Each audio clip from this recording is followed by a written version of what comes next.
미라클 모닝 애청자 여러분 안녕하십니까? 12월도 이제 카운트다운이 시작이 되어서 하루하루 지나가고 있습니다. 이번 한 달은 우리 모두가 감사의 달로 꽉 채웠으면 좋겠습니다. 그래서 매일매일의 감사가 쌓여서 31일 동안의 감사의 흔적들을 찾아보며 하나님께 감사하고 또 하나님께 영광 올리는 그런 귀한 한 달이 될 수 있기를 바랍니다. 특별히 감사한 사람들을 생각하면서 또 크리스마스 시즌을 맞이하여 연말연시나 크리스마스 카드를 감사한 분들에게 보내면 어떨까 이런 생각이 듭니다. 어떻게 감사를 글로 쓸 수 있을 것인가, 그 양식을 다운로드 받을 수 있는 주소를 아래 댓글에 해놨습니다. 다운로드 받으셔서 한 달 동안 여러분의 감사를 빼곡히 채워보시기를 바랍니다. 2019년 이제 마지막 한 달을 보내면서 여러분이 이 한 달 동안 감사를 선택하시겠습니까? 아니면 불평을 선택하시겠습니까? 불평과 감사, 오늘은 그 불평에 대한 이야기를 시작해 보도록 하겠습니다. 여러분은 불평을 해본 적 있으십니까? 불평이란 마음에 들지 아니하여 못마땅한 것을 말이나 행동으로 나타내는 것을 말합니다. 우리는 살아가면서 늘 주머니 속에 불평을 넣어 가지고 다니면서 때때로 그것을 꺼내어 쓰곤 할 때가 많습니다. 그런데 그 불평의 역사는 성경에서도 얼마든지 찾아볼 수가 있습니다. 이스라엘 백성들이 출애굽을 한 후에 그 광야의 여정 속에서 그 역사를 찾아보면 불평의 역사다 이렇게 볼 수가 있습니다. 광야는 불평의 역사다라고 하는 것입니다. 그들은 출애굽기 15장에서 홍해를 건넌 다음에 그 홍해를 건너게 하신 하나님 앞에 감사와 찬양을 마음껏 올려드렸습니다. 성경에 나오는 처음의 노래가 아닌가 싶습니다. 그들은 정말로 하나님 앞에서 놀랍게 찬양을 했습니다. 그러다가 3일길을 갔습니다. 물을 마시고 싶었는데 쓴물을 만났습니다. 불평했습니다. 그러자 하나님이 단물로 바꿔주셨습니다. 얼마 있다가 엘림이라고 하는 풍성한 물을 만나게 되었죠. 또 가다가 먹을 것이 없어서 불평했습니다. 마실 물이 없어서 불평했습니다. 민수기 11장에서는 고기 때문에 불평했습니다. 마실 물에 대해서 또 불평했습니다. 모세와 아론에 대해서 불평했습니다. 이들은 그 불평의 역사가 계속되고 있었던 것입니다. 정말 이스라엘 백성들의 모습을 보면 불평이 참 많습니다. 그래도 이스라엘 백성들을 뭐라고 할 것이 안 됩니다. 우리도 그렇게 불평을 하면서 살아가고 있으니까요. 오늘 본문 민수기 11장 1절부터 9절을 보면 이스라엘 백성들은 또 불평으로 시작을 합니다. 백성이 불평하니 주께서 그것을 기뻐하지 아니하시니라. 주께서 그것을 들으시고 분노하사 그들 가운데 주의 불이 붙게 하시고 진영의 맨 끝부분에 있던 자들을 소멸시키시매 라고 말씀을 했습니다. 불평하면 주님이 그것을 기뻐하지 않으십니다.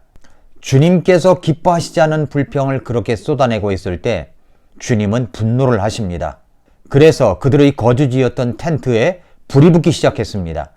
그렇게 진영의 맨 끝부분이 불에 타서 소멸됐다라고 성경은 말씀하고 있습니다.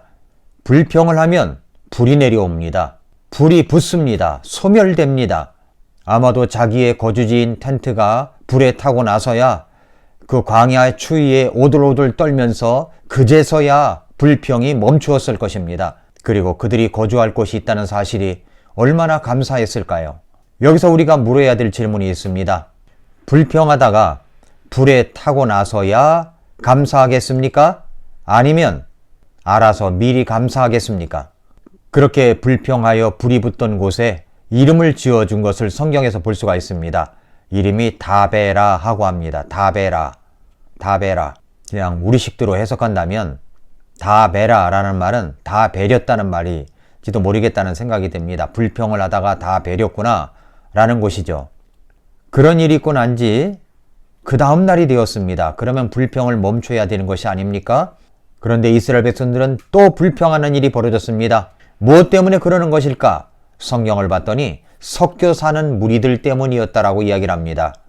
민수기 11장 4절을 보면 그들 가운데 섞여 사는 무리가 탐욕에 빠짐에 이스라엘 자손도 다시 울며 이르되 누가 우리에게 고기를 주어 먹게 할까?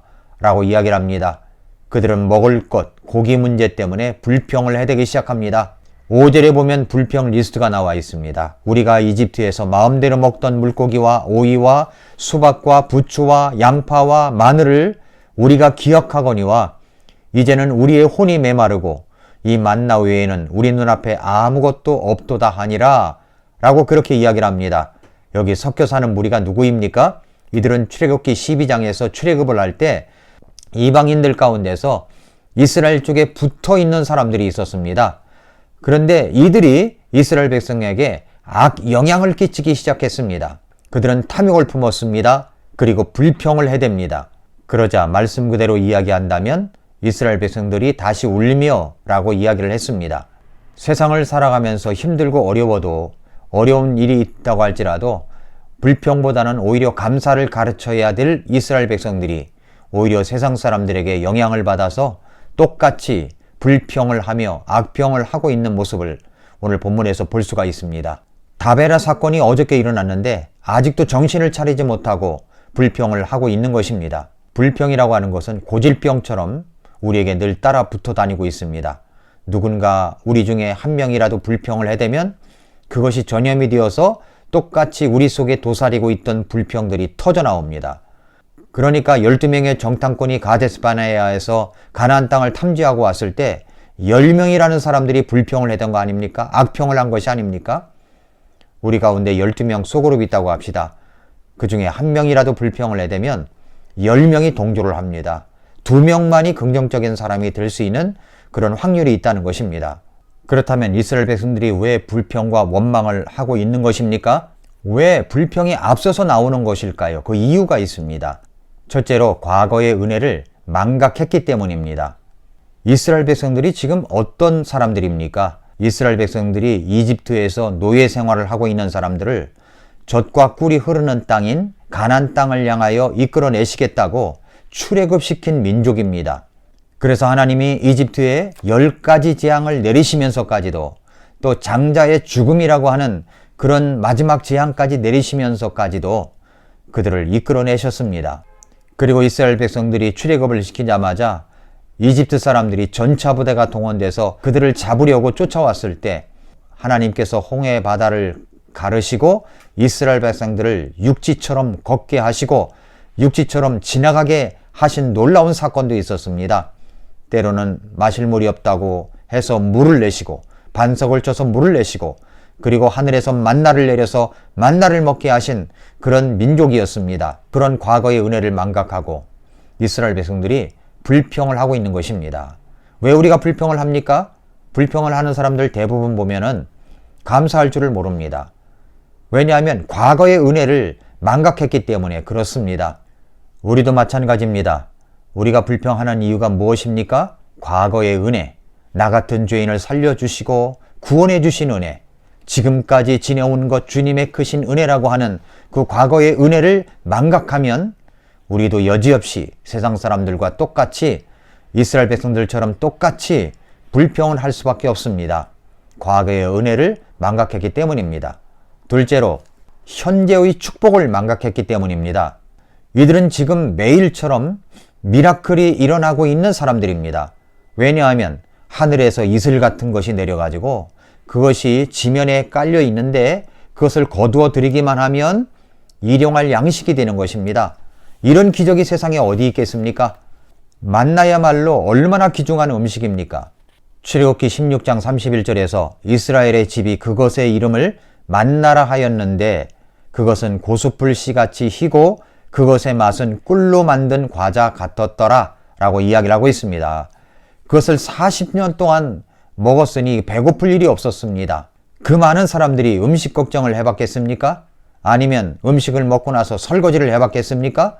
아니면 음식을 준비하기 위해서 부식을 준비해봤겠습니까? 지금 현재의 축복이 우리에게 주어지는데도 불구하고 그것을 망각하고 불평을 해대기 시작합니다. 왜 사람들이 감사를 하지 못하고 불평을 할까요? 현재 나에게 주어지는 축복들을 망각했기 때문입니다. 셋째로 미래의 비전을 잃어버렸기 때문입니다. 이스라엘 백성들이 지금 어디로 향하고 있는 것입니까? 가나안을 향해서 가고 있습니다. 이스라엘 백성들은 젖과 꿀이 흐르는 땅인 가나안을 향해서 가는 민족입니다. 그런데 바로 오늘에 일어난 사건만 생각하다 보니까 미래의 비전과 꿈을 잃어버렸습니다. 우리가 가나안의 꿈을 향해서 이스라엘 백성들이 가나안의 꿈을 향해서 나아가다 보면 고통스러운 일도 있고 어려운 일도 있고 여러 가지 일들을 만날 수 있는 것입니다. 그런데도 불구하고 이스라엘 백성들은 현재 당하는 일이 장차 나타날 영광과 좋게 비교할 수 없다는 사실을 망각하고 현재의 아픔만, 현재의 고통만 집중해서 포커스를 맞추다 보니까 불평과 원망이 끊어지지 않고 일어났던 것입니다. 우리도 마찬가지입니다. 하나님께서 우리를 구원시켜서 장차 우리의 본향, 영원한 천국으로 우리를 인도해 주십니다. 그런데 마치 이 땅에서만이 우리의 모든 생애가 끝나는 것이냐? 이 땅의 그 앞만 바라보고 생활한다면, 우리의 미래의 비전, 천국을 바라보지 못한다면 우리는 감사보다는 원망과 불평이 우리 마음에 가득하게 될 것입니다. 어떻게 불평을 해결할 수 있습니까? 복음의 은혜를 기억해야 됩니다. 나 같은 죄인 살려주신 주님의 은혜, 지금까지 지내온 것 주님의 크신 은혜, 이 은혜를 기억해야 됩니다. 그리고 나 같은 죄인을 살려주시고 구원받게 하시고 장차 본향에 천국에 들여보내주실 그 하나님의 소망의 길을 바라보면서 오늘 주어지는 고통과 어려움이 있다고 할지라도 하나님 앞에 감사와 찬양을 올려드리는 그런 우리가 되어야 될 줄로 믿습니다. 사랑하는 애청자 여러분, 불평을 선택하겠습니까? 감사를 선택하겠습니까? 오늘 여러분의 결정에 여러분의 하루하루 그런 인생들이 쌓여서 여러분의 미래를 좌우하게 될 것입니다. 오늘도 하나님 앞에 과거의 은혜를 생각하고 현재 주어지는 축복을 기억하고 미래의 비전을 바라보며 감사하는 오늘 하루가 되시기를 축복합니다. 오늘도 미라클 모닝입니다.